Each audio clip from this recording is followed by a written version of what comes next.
Portuguese और Dutch Bharat क्यों आते हैं ये हमने अपने लास्ट वीडियोस में देखा, लेकिन एक तीसरी यूरोपियन कंट्री है जो भारत आती है और भारत का इतिहास पूरा बदल देती है।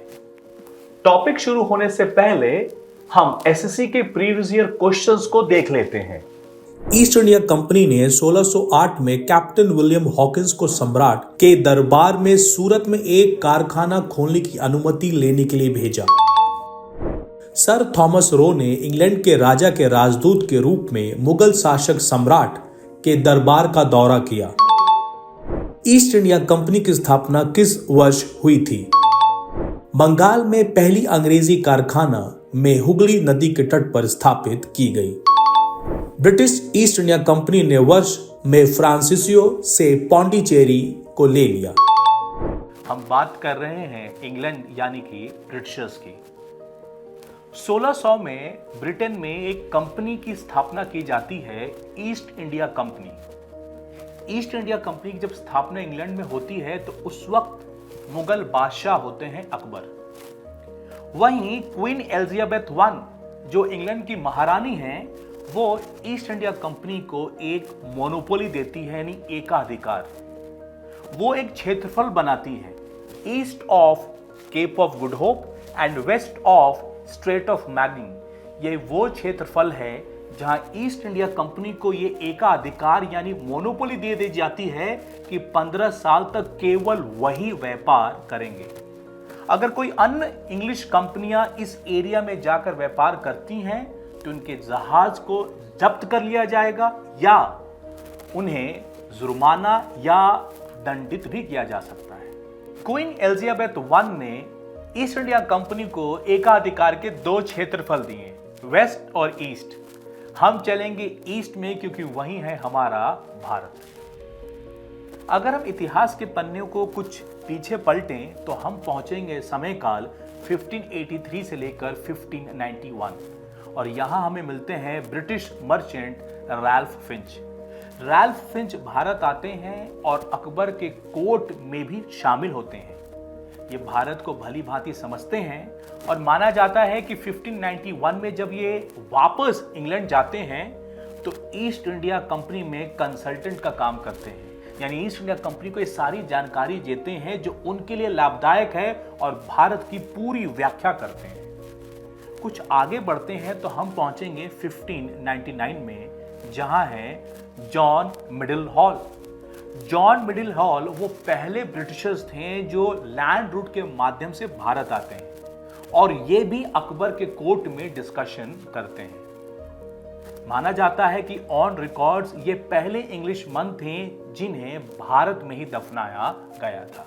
1601 ईस्ट इंडिया कंपनी की पहली समुद्री यात्रा जो कि होती है भारत की तरफ यानी ईस्ट की तरफ। इस यात्रा की मेजबानी कर रहे हैं सर जेम्स लैंकेस्टर और इनके जहाज का नाम होता है रेड ड्रैगन। यानी हम कह सकते हैं कि भारत आने वाला पहला ब्रिटिश जहाज का नाम रेड ड्रैगन है। समय का पहिया आगे बढ़ता है और हम पहुंचते हैं 1608 में। अब इंग्लैंड के महाराज हैं जेम्स वन और वहीं मुगल बादशाह हैं जहांगीर। 1608 में किंग जेम्स वन अपना रिप्रेजेंटेटिव कैप्टन हॉकिंस को जहांगीर के दरबार में भेजते हैं ताकि ईस्ट इंडिया कंपनी के लिए ट्रेडिंग राइट्स लेकर आओ। कैप्टन हॉकिंस की एक खूबी है, उन्हें टर्किश भाषा का ज्ञान है, यानी पर्शियन लैंग्वेज। उस वक्त मुगल कोर्ट का ऑफिशियल लैंग्वेज भी पर्शियन था। इससे जहांगीर और कैप्टन हॉकिंस के बीच में अच्छी रिलेशनशिप स्टैब्लिश हो गई। लेकिन अगर हम गौर करें तो पोर्चुगीज हमारे देश में 1498 से हैं, यानी अभी उनको 110 साल हो गए हैं। पोर्चुगीज के संबंध मुगल के साथ और बेहतर और पुराने हैं, इसलिए पोर्चुगीज का इन्फ्लुएंस मुगल कोर्ट पर ज्यादा है और captain Hawkins east India company के लिए कोई भी ट्रेडिंग राइट्स या ऐसा कोई भी डिसीजन जो उनके फेवर में हो नहीं ले पाते। कैप्टन हॉकिंस हेक्टर जहाज से भारत आए थे और जब जहांगीर से कुछ हासिल ना हुआ तो उसी जहाज बैठकर वापस चले गए। 1612 ठीक 4 साल बाद जहांगीर एक फरमान दे देते हैं कि ब्रिटिश अपनी फैक्ट्री सूरत में लगा सकते हैं। ऐसा क्या हुआ इन 4 सालों में? जवाब है 1612 में होता है बैटल ऑफ स्वाली। ये एक नेवल बैटल है जो पोर्चुगीज और ब्रिटिशर्स के बीच लड़ी जाती है। जीत जाते हैं ब्रिटिशर्स।